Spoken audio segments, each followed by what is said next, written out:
जिला अधिकारी कार्यालय नागपुर के साथ मिलकर आज मानकापुर स्टेडियम में जागतिक ओलंपिक दिवस उत्साहपूर्वक मनाया गया। इस अवसर पर विविध खेल गतिविधियों और जनजागृति अभियानों का आयोजन किया गया, जिसमें विद्यार्थियों, खेल प्रेमियों और नागरिकों ने उत्साहपूर्वक सहभाग लिया। कार्यक्रम का उद्देश्य खेलों के माध्यम से स्वास्थ्य, एकता और ओलंपिक मूल्यों का प्रसार करना रहा। आयोजन में विविध शारीरिक प्रदर्शन, कुश्ती स्पर्धा एवं प्रेरणादायक वक्तव्य प्रस्तुत किए गए। यह आयोजन खेल भावना को प्रोत्साहित करने और युवाओं में फिटनेस के प्रति जागरूकता बढ़ाने के दृष्टिकोण से अत्यंत सफल रहा। इस समय हमारे साथ जिला क्रीड़ा अधिकारी मैडम, इस समय पल्लवी धात्रक मैडम इस समय हमारे साथ है। मैडम, क्या कहोगे, आज जागतिक ओलंपिक दिवस मनाया जा रहा है और मानकापुर के अंदर काफ़ी सारे आज आप पुरस्कार भी दिए गए हैं आपके हाथों से। नमस्कार, मी पल्लवी धात्रक, जिल्हा क्रीडा अधिकारी नागपूर।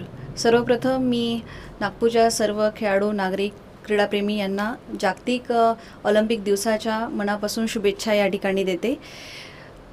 खऱ्या अर्थानं ऑलिम्पिक दिवस हा केवळ क्रीडा उत्सव नाही, तर ते एकता, मैत्री आणि आंतरराष्ट्रीय सहकार्याचे एक प्रतीक आहे।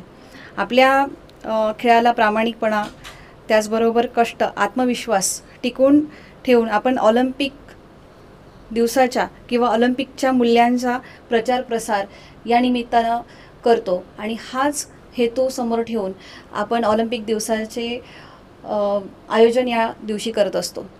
आणि आज स्मरण होतंय मला की महाराष्ट्राला सगळ्यात पहिलं वैयक्तिकमध्ये खाशाबा जाधव, स्वर्गीय खाशाबा जाधव जींनी जे पहिलं ब्रॉन्झ मेडल 1952 मध्ये हेलसिंकीमध्ये प्राप्त करून दिलेलं होतं आणि या दिवसाची आठवण आपल्या सर्व खेळाडूंना होणं अतिशय गौरवास्पद आहे।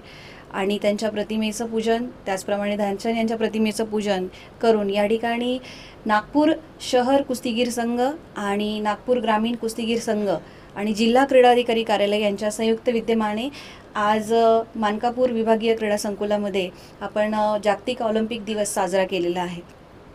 खऱ्या अर्थानं खेळाडूंना एक प्रेरणा, ऊर्जा देण्याचं बळ जे आहे या दिवसामध्ये आम्हाला देता आलं, याकरिता जिल्हा क्रीडा अधिकारी कार्यालयातील आमचे प्रमुख 4 राज्य क्रीडा मार्गदर्शक आहेत।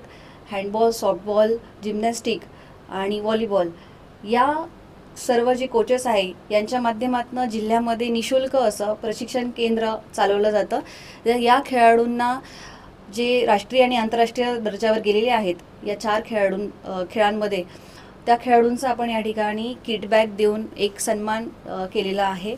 आणि त्याचबरोबर या सर्व कार्यक्रमाला शहर कुस्तीगीर संघ, त्याचबरोबर नागपूर ग्रामीण कुस्तीगीर संघ याचे सर्व पदाधिकारी उपस्थित होते। आपल्याला माहीत आहे गेल्या 3 दिवसांमध्ये मागील नागपूर शहरामध्ये मुख्यमंत्री चषक कुस्ती स्पर्धा 2025 अंडर 15 बॉयज आणि गर्ल्सचं आयोजन या ठिकाणी खूप भव्य दिव्य प्रकारे झालं।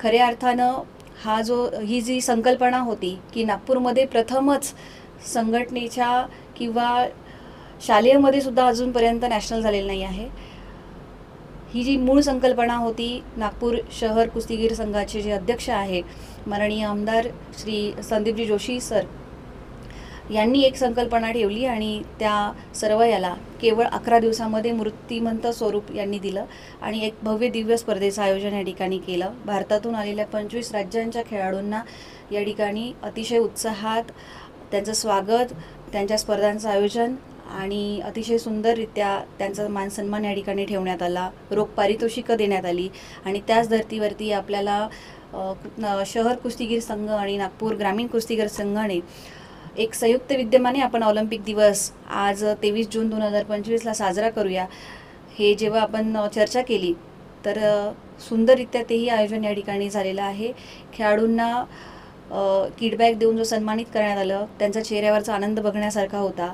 आणि याचबरोबर सांगायला मला या ठिकाणी आवडेल की पहिलं मेडल जसं मिळालं होतं हे ग्रामीण भागातूनच मिळालेलं होतं, त्याच धर्तीवर नागपूर जिल्हा क्रीडा कार्यालयाने 13 तालुका क्रीडा संकुलांमध्ये देखील अद्ययावत कुस्ती मॅट प्रॅक्टिसकरिता उपलब्ध करून दिलेले आहे आणि या मंचावरून आपण साथ घातलेली आहे दोन्हीही कुस्तीगीर संघांना, शहर आणि ग्रामीण की आपल्या क्रीडा संकुलांमध्ये अतिशय उत्कृष्ट क्रीडा प्रशिक्षण केंद्र कुस्तीचं सुरू व्हावं।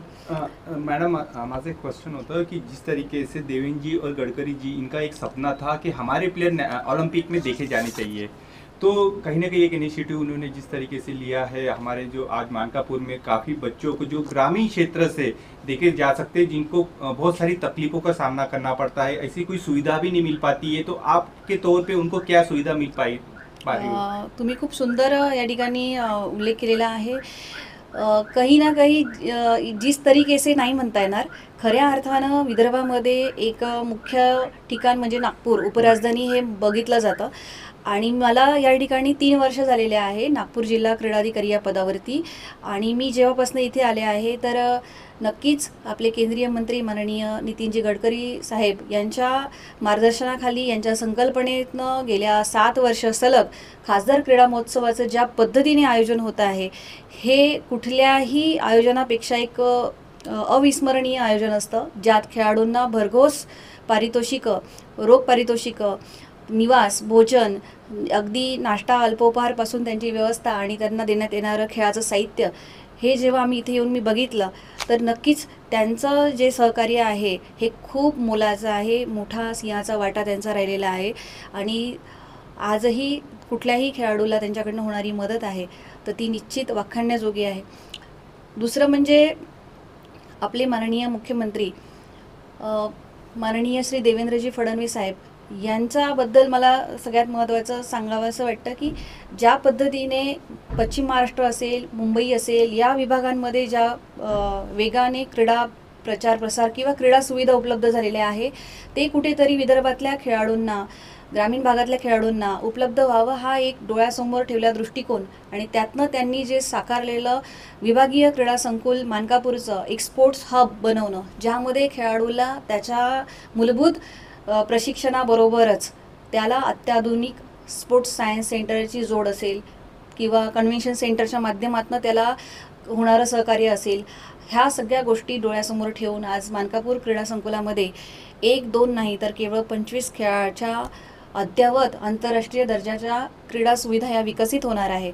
तर हे खूप मोठं पाऊल आहे आणि हा दूरदृष्टिकोन त्यांनी जो ठेवलेला आहे, निश्चितपणे शासन म्हणून आम्ही त्यांच्यासोबत मार्गदर्शनाखाली काम करत आहोत। हे दोघंही लोकप्रतिनिधी असतील किंवा आमचे मार्गदर्शक असतील, यांच्यासोबत ऑलिम्पिकमध्ये जास्तीत जास्त मेडल विदर्भामध्ये खास करून नागपूरच्या खेळाडूंनी आणावे, यासाठी आमचा प्रयत्न आणि मानस आहे। Testech, an IT, branding and advertising company. Our services are website development, mobile application development, digital marketing, graphics designing, animations, SMS marketing, WhatsApp marketing, email marketing. बच्चों को, खिलाड़ियों को खेल में करियर के लिए क्या मार्गदर्शन आपकी ओर से रहेगा मैडम? जसं आपल्याला करिअरसाठी खूप वेगवेगळ्या संधी आणि वाटा या खेळाडूंना किंवा एका प्लेयरला मिळत असतात किंवा एक सामान्य विद्यार्थ्याला मिळत असतात, आज क्रीडा क्षेत्रसुद्धा त्याच्यामध्ये मागे राहिलेलं नाही आहे। पूर्वीच्या काळामध्ये फक्त NIS करणं, BPED MPED करणं किंवा एखादा कोर्स करणं शॉर्ट टर्म किंवा जिम इन्स्ट्रक्टर म्हणून कोर्स करून त्यावरती प्रशिक्षण देणं, या लिमिटेड स्कोप करिअरसाठी होता। परंतु जर आज आपण बघाल तर एक ग्लोबलायझेशनमुळे किंवा एका खूप सुंदर संधी ह्या व्यासपीठावरती तयार झालेल्या आहेत, ज्यामध्ये खेळाडूंनी स्पोर्ट्सकडे येताना आपल्याला काय काय ऑपॉर्च्युनिटीज आहेत यासाठी जिल्हा क्रीडा कार्यालयाशी तर संपर्क साधावाच किंवा आमच्या वेबसाईटला सुद्धा आपण व्हिजिट करू शकता। फॉर एक्झाम्पल, एखाद्या खेळाडूला स्पोर्ट्स न्यूट्रिशन म्हणून जर यायचं असेल तर तो तिकडे जाऊ शकतो। स्पोर्ट्स मेडिसिन आहे, स्पोर्ट्स सायन्स सेंटरच्या माध्यमातून त्याला आज जॉब लागू शकतो। त्याचबरोबर स्पोर्ट्स डाएट आहे, कारण एका खेळाडूला जर तुम्हाला प्रॉपर खेळायचं असेल, सराव करायचा असेल तर तो खूप महत्त्वाचा भाग आज बघितला जातो। म्हणजे प्रोफेसर, क्रीडा शिक्षक याबरोबरच तुम्हाला स्पोर्ट्स सायन्सच्या माध्यमातून करिअरमध्ये येण्याच्या खूप मोठ्या संधी या उपलब्ध झालेल्या आहेत। आज वेगवेगळ्या स्पोर्ट्सचे किंवा गेम्सचे एक ऑफिशियल्स म्हणून खूप सारे कोर्सेस असतात, कारण बेसिक, रेग्युलर, ॲडव्हान्स आणि त्यानंतरही लेवल 1, लेवल 2 प्रकारच्या ऑफिशियल्सचे कोर्सेस हे मानले जातात, जे राष्ट्रीय आंतरराष्ट्रीय स्तरावरती खूप सुंदर संधी ऑफिशियल्स किंवा ऑफिशिएटिंगच्या माध्यमातून उपलब्ध होतात.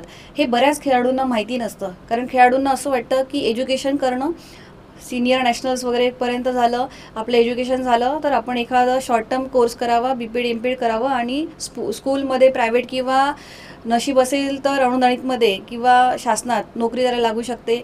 परंतु आज इतक्या सुंदर आपल्याला संधी उपलब्ध होतात. या ठिकाणी उल्लेख करायला मला आवडेल की कॉम्पिटिटिव्ह ज्या एक्झाम्स आहेत, जसं महाराष्ट्र सिव्हिल सर्व्हिसेस एक्झाम्स, याच्यामध्ये महाराष्ट्र शासनाने खेळाडूंना 5% आरक्षण दिलेलं आहे. त्यामध्ये त्याला नोकरीची संधी कुठल्याही निमशासकीय शासकीय विभागामध्ये लागू शकते. तर अशा अनेक वाटा आहेत. शासनामध्ये पण येथे खेळाडूचा खूप मोठा म्हणजे खूप मोठा 5% तुम्ही एक उल्लेख केलेला आहे. खेल ये तो ये सवाल और एक उसमें मैं एडिशन करना चाहूँगी की सगळ्यात महत्त्वाचं थेट नियुक्ती. आज महाराष्ट्र शासन हे भारतातलं पहिलं राज्य आहे ती खेळाडूंना थेट नियुक्ती त्याने दिलेली आहे आणि त्याचं उदाहरण ठेवून अनेक राज्यांनी ते स्वीकारलेलं आहे. तर आजच्या घडीला महाराष्ट्र शासनामध्ये जवळपास 50 ते 60 हजाराच्या आसपास खेळाडूंना 5% आरक्षण आणि थेट नियुक्तीमधनं नोकरी मिळालेली आहे. तर ही खूप मोठी गोष्ट आहे. ये तो बात थी शासन की ओर से, पर खेल सराव और प्रैक्टिस के समय पे जो कौन सी चीज़ों का ध्यान रखना चाहिए था? हां, जेव्हा आपण खेळत होतो त्यावेळेला आपण फक्त आपलं ग्रामीण भागात असेल, शहरी भागात असेल, फार अवेअरनेस नसल्यामुळे आपण घरून एक टिफिन किंवा पाणी बॉटल किंवा टिफिने न येता मैदानावर खेळत होतो, सराव करून घरी जात होतो आणि मग आपलं शाळा कॉलेज काय असेल ते करत होतो. परंतु आता कॉम्पिटिशन ही वाढलेली आहे. जसं फॉर एक्झाम्पल मातीवरून आपण मॅटवरती आलो, त्यावरती होणारा जो स्टॅमिना आहे तो आपल्याला इन्क्रीज करावा लागतो. त्यासाठी आपल्याला डाएट हे प्रॉपर असलं पाहिजे. आत्ता खेळाडू जे खेळतात हे जंक फूडच्या आहारी खूप गेलेले दिसतात. म्हणजे पिझ्झा, बर्गर, पाणीपुरी, चॅट हे जंक फूड जे आहेत हे जास्त खातात. तर डाएट हे सगळ्यात महत्त्वाचा भाग आहे. डाएटचं आपण काळजी घ्यायला पाहिजे. आपल्या कोच किंवा डायटिशियनचा फॉलोअप घेतला पाहिजे. त्याचबरोबर सरावाचे आपले तास हे नित्यनेमाने असले पाहिजे. त्याचबरोबर आपल्याला जर इंजुरी असेल छोटी मोठी तर त्यासाठी आपण फिजिओथेरपिस्ट जे स्पोर्ट्सचे आहेत त्यांच्याकडे जाऊन आपण गाईडलाईन घेतली पाहिजे. आपला सराव, आपला एक्सरसाइज हे प्रॉपर असलं पाहिजे. ह्या छोट्या मोठ्या गोष्टी आहेत, परंतु याला आपल्याला डावलून चालता येणार नाही आहे आपल्या स्पोर्ट्स फील्डमध्ये. कारण एक टाईम बाउंडिंग असतं. प्रत्येक ह्युमन बॉडी जी असते ती एक सर्टन एजपर्यंत आपल्याला साथ देत असते आणि मग त्या साथला आपल्याला जर दुपटीने किंवा चौपटीने जर पळवायचं असेल तर आपल्याला ह्या सप्लिमेंटरी सगळ्या गोष्टी आपल्याला अंगीकारल्या पाहिजे. आपल्याला त्याचं सहकार्य घेतलं पाहिजे. तर सराव करताना खास करून आपण या सगळ्या गोष्टींचं विशेष लक्ष द्यायला हवं.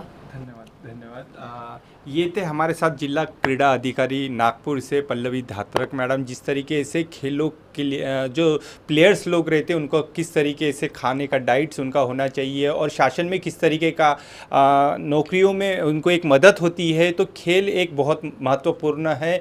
और आने वाले दिनों में नागपुर ने ही पूरे महाराष्ट्र इंडिया में और इंडिया के अलावा भी ओलंपिक में भी हमारे खिलाड़ी देख सकते हैं. और एक नितिन जी और देवेंद्र जी ने जो एक सपना देखा था वो सपना साकार होता हुआ यहाँ पे देख सकते हैं. इस समय हम खड़े हैं मानकापुर स्टेडियम में और मानकापुर स्टेडियम में क्रीडा युवक सेवा संचालक महाराष्ट्र राज्य पुणे शहर कुश्तीगढ़ संघ नागपुर, इनका प्रोग्राम आज यहाँ नागपुर में देख सकते हैं कि जिला क्रीड़ा अधिकारी कार्यालय नागपुर इनके विद्यमान से इस प्रोग्राम को आयोजन किया गया है. हम कुछ लोगों से भी बात करेंगे इस बारे में, अधिकारियों से.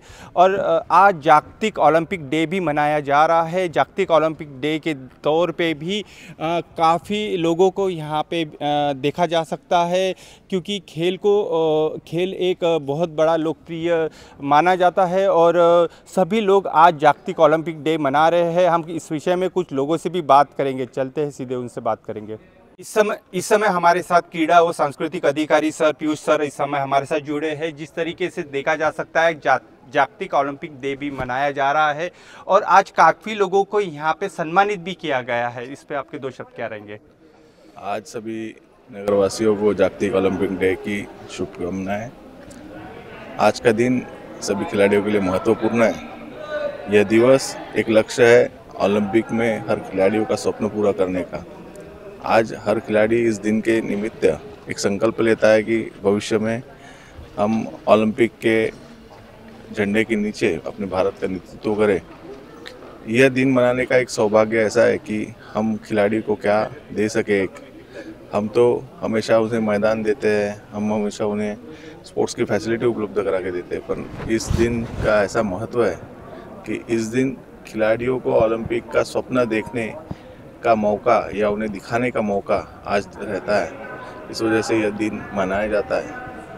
नागपुर में शहर कुश्तीगढ़ की भी काफ़ी सारे देखे गए हैं और काफ़ी लोग खुश भी रहे हैं। नागपुर की जनता भी अप्रिशिएट कर रही है सब चीज़ें। आने वाले दिनों में और क्या प्लेटफॉर्म मिल सकते हैं? आने वाले दिनों में हम आज इस बार राष्ट्रीय स्पर्धा का आयोजन किया। आज ओलंपिक डे के दिन हमारा जिला ट्रायल का भी हमने आयोजन किया जिला क्रीड़ा अधिकारियों के साथ। आने वाले दिनों में अंतर्राष्ट्रीय स्तर पर भी ऐसी स्पर्धाओं का हम आयोजन करेंगे, इसी देते हैं। Testech, an IT, branding and advertising company. Our services are website development, mobile application development, digital marketing, graphics designing, animations, SMS marketing, WhatsApp marketing, email marketing. Like, share, and subscribe. Test Tech News. Stay tuned for the latest updates.